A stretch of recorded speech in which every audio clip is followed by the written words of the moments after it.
Hi friends, this is Vicki with Grandma Vicki Crafts, and today we're going to be making a fireplace using the Dollar Tree Tumbling Tower Blocks and the Weld Bond glue. And again, this creation came from the Crafty Shopper. So if you're not following her channel, I would suggest that you do. I will link her channel in my description box at the end of my video today. So what we're going to do is we have the bottom of our fireplace and we have 7 rows,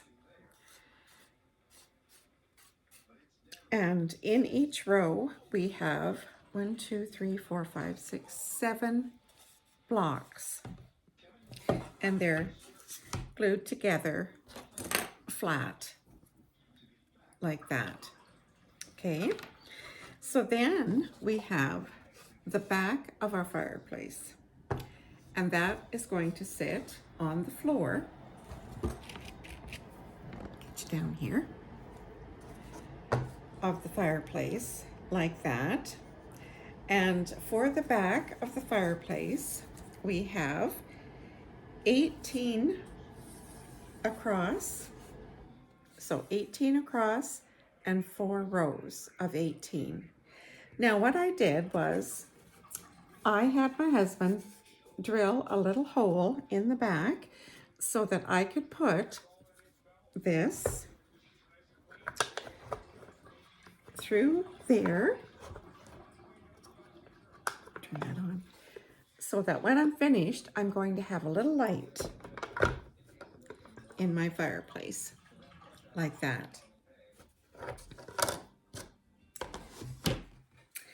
And now we need 2 sides for the fireplace.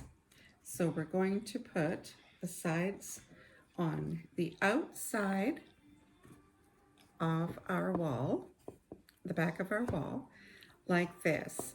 Now the sides consist of 1, 2, 3, 4, 5 blocks across and 4 rows down.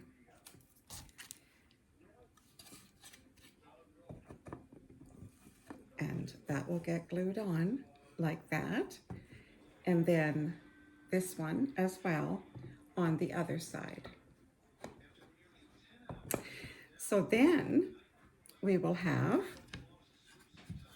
the top for our fireplace. And we have 7 rows of 6 blocks.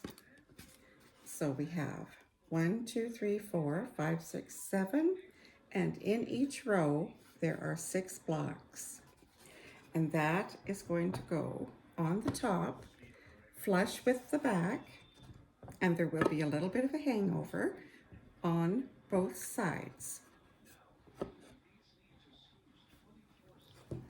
And now for the front of my fireplace, I had bought a box of the Tumbling Tower Blocks at the Dollar Tree, and it had some of these brown ones mixed in with the lighter color. So I decided to give the front of my fireplace a design. So that is what I have done.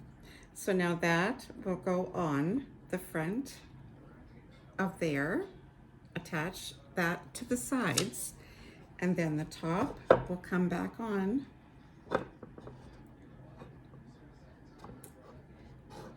And you want to put the top on flush to the back,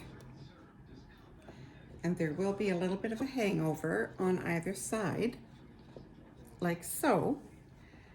And that is what our little fireplace is going to look like. And then I have just stuck in the back my little tea light. So I'm going to go and glue that together, and then I'll be back. So now before I glue the front piece onto our fireplace, I want to show you how this design was made. It's a little bit different than the rest of the project. So we've got 5 rows of 3 laying flat, Now, can we see this? I'll bring you down. So 5 rows of 3 laying flat. Those will be glued together. And then on each end, we're going to put 2 together and glue that on to the end of those 5 rows of 3. So that's what we have here. We have 5 rows of 3 and then 2 going horizontal on each end. And so then underneath at the very sides, we have 3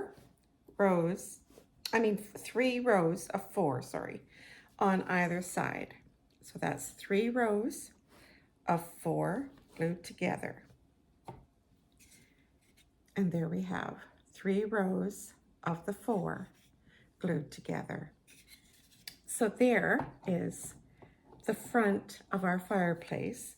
Now that will get glued on flush to each of the sides, and then the top of our fireplace is 1, 2, 3, 4, 5, 6, 7 rows again, going across, glued across this way, and there's 1, 2, 3, 4, 5, 6 blocks going down. So 6 blocks going down for 1, 2, 3, 4, 5, 6, 7 rows. That will go on the top, and you'll want to make it flush with the back so that there will be a little bit of an overhang on either side and on the front. So there, we'll glue that together, and I think this is really cute. So here we have it. It's all glued together, and this makes a really cute fireplace. So you'll see in behind, I've got my little tea light twinkling away. I got these at the Dollar Tree. Now you could use fairy lights if you wanted to. You could string them through the hole and wrap them around your logs, whatever you like to do. That's what the lady did in her video. But I thought this would be just kind of cute and different, so that's what I decided to do. So then for the logs, I guess, I also had picked these up in the summer sometime. They're called driftwood, and so that's what I've used for the big bag. For the big logs, I'm sorry. And then the twig bundles, I have used just a few of those also just to scatter around in my fireplace.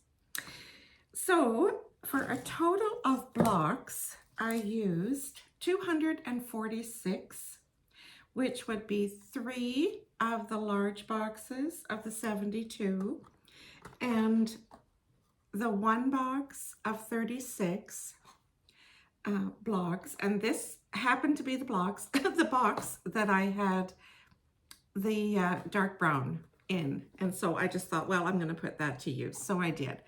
And then along with our Weld Bond glue, of course, to hold it all together. Now you can decorate your fireplace mantle here however you like for each season that you like. And so now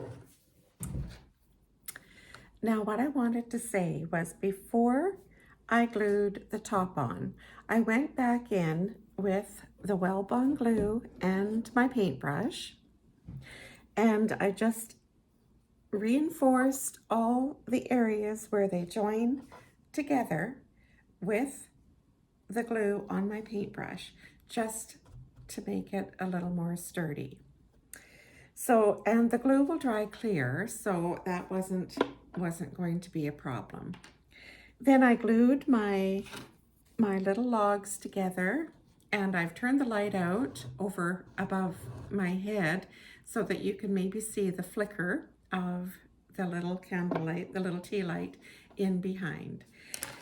So once again, I would like to thank the Crafty Shopper for her inspiration in my doing this project. I did try to make it my own, by changing it up somewhat. But the ideas are endless. You can decorate the top however you would like to do for each season. So there we have it. So if you like this, please give me a big thumbs up. I want to thank all my subscribers for following along with me as you have. I appreciate you all so much. So until next time, thanks so much for watching. Always remember to be kind, and Merry Christmas. Bye now.